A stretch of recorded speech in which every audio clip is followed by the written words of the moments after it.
Hey, what's up everybody? So I'm sure this one is going to piss some people off, but this is about Dennis Alexio, the world's greatest heavyweight kickboxer. In my opinion, the greatest of all time. Light heavyweight, cruiserweight, heavyweight. He dominated those divisions. And people can talk about the kickboxers today, Alex Pereira, whoever, wouldn't hold a candle to Dennis and the way Dennis fought in his prime. But talking about this one because from time to time you'll see on social media, oh, my uncle trained Dennis, my coach trained Dennis, my coach trained Dennis, even trained Dennis Alexio. And I'm gonna say, no, he didn't. Dennis was very, very particular about who he had in his circles. The men that he always had in his corner were Jacob Duran, and you guys know him now as Stitch from UFC fame, but we knew him as Jacob. Jacob was always his cut man. Will Eddington, Al Legordo, Nasser Navarone from Navarrone's Kickboxing in California, and if you look on his Wikipedia page, there was one other name. Yep. And I was his personal crash dummy for nearly 20 years. Love the man. He's no different than my brother. I've gotten into pissing matches with people several times because they want to talk crap about him when he's not here. I guarantee in his face, because I've seen it, he wouldn't talk crap in his face. So Dennis, when he first came to Hawaii, he called me up. He had met me 2 years earlier in California when I was fighting in Culver City. And he goes, hey, this is Dennis Alexio. I'm going to come to Hawaii and you and I are going to train together. And I think my heart almost stopped because he was a world heavyweight champion. And he wanted to train with me. So I said, great, we can train at my gym. I have my own gym. And he goes, nope, we're going to train at the boxing gym. I have a condo right down the street. I'm like, okay. I figured it was in town. He goes, and Waianae. And I was like, that's a bad idea. And he goes, nope, train in Waianae. Well, no, really, that's a bad idea. And I met him out there, and we were waiting for the boxing gym to open, for Coach Pereira to open the door. And Dennis was in his Hollywood flash. He was wearing really nice Nike boxing shoes. He was wearing pink socks.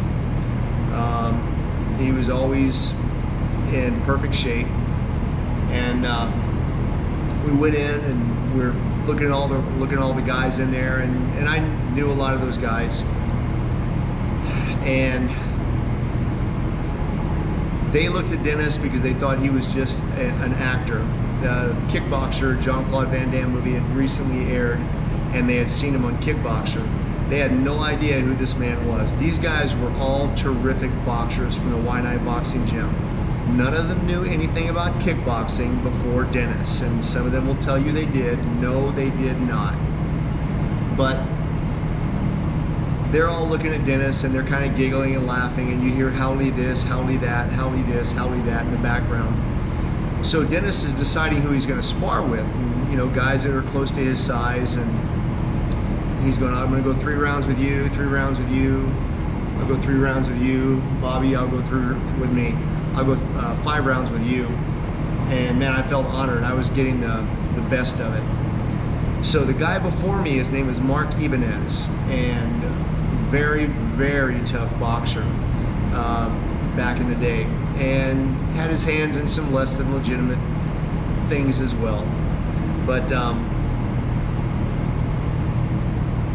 Dennis puts on his headgear, very high quality boxing headgear, with the big Mickey Mouse ears and good padding, and he looks at Mark Ibanez and he goes, aren't you gonna put a headgear? And Mark looks at him and shakes his head, no need, Howley. Dennis looked at him puzzled. Okay. He goes, you good for 3 rounds? And he goes, whatever, Howley.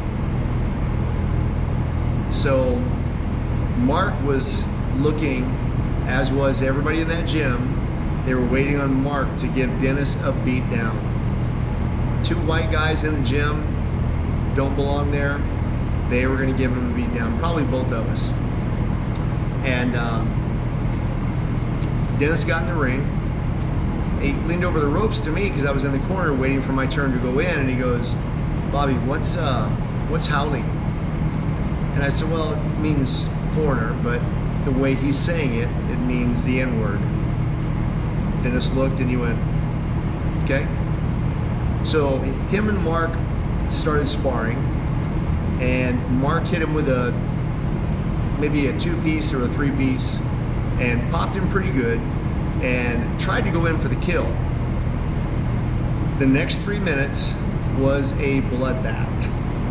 Dennis beat him so bad that I'm standing in the corner and Mark Ibanez was this close to me.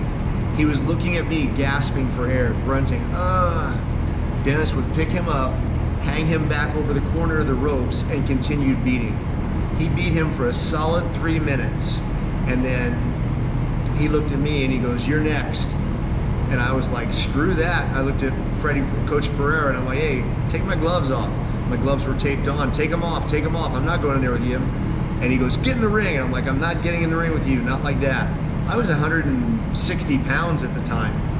And I was like, there is no way I'm getting in the ring with you. And he yelled at me, "Get in the ring." I get in the ring, and that was the first of many beatings he had given me at that time.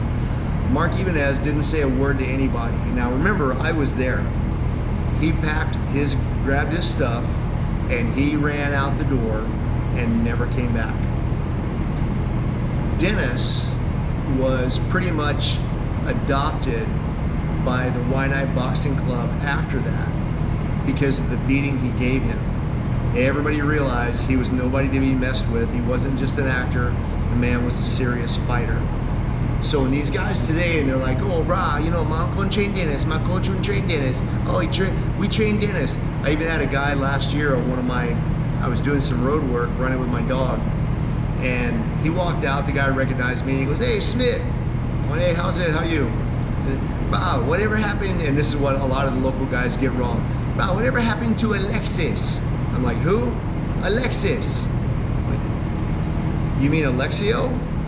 Yeah, bro, yeah. My brother wouldn't train him, you know. My brother wouldn't train him for do that spinning roundhouse turning kind kick. I'm like, "Oh, really? Interesting." Because Dennis perfected that kick with me. But as soon as the guy said that, my dog looked at me and shat all over his driveway. Now, if that isn't prophetic for somebody who can smell the bull, I don't know what is. So I apologized, cleaned it up, picked up his mess, and I was like, "Yeah, whatever, you guys, you have a good day." Went on about my business. But guys love to say that. You know, it's like when guys say, "Oh, I trained the special forces, I trained the special forces." I really did. But when martial arts instructors tell you that, 9 times out of 10 they're lying. What they mean is, there's a Green Beret over there, or Army Ranger, or a Navy SEAL, and I'm over here, I'm hitting the bag, and they're looking at my way. So, "Oh," or "Hey, how's it? What's up?" And they're talking to you. And then they make it like they were exclusively hired by the government to go in and train the Navy SEALs. Little news fact. I helped create the current combatives program being used by the Department of Defense, Department of the Navy, for their boarding teams, BBSS teams. And that's a fact. So I did actually do what all these martial arts instructors are always saying that they do. And I know for a fact that the government has extremely strict guidelines. They don't bring guys in for their infinite ninja abilities or anything like that. But pretty funny because these guys are, you know, "Oh, bro, I trained Dennis, you know, my uncle trained Dennis, my uncle trained Dennis." Nobody trained Dennis. He had an extremely tight circle of people he kept around him. He used to bring bodybuilders and athletes, football players, everybody up to my gym and just beat the crap out of them. I've seen him take beach towels and Taekwondo body shields, duct tape them together to make more padding just so he could continue to train. The man was an animal when he trained. But these guys didn't train him like they say they trained him, nor were they his sparring partners. Now, Dennis was very generous. He would step in and go to guys' dojos, make an appearance, say hi to everybody, take pictures, and that's just the kind of guy he was, a good guy. And he'd even go there and train with them sometimes. But it isn't like their instructors or their boxing coach or kickboxing coach was teaching him anything. They didn't. You can look on his Wikipedia page or his Google page and you can see the names of those people who did. And that's it. That's all I got to say about that.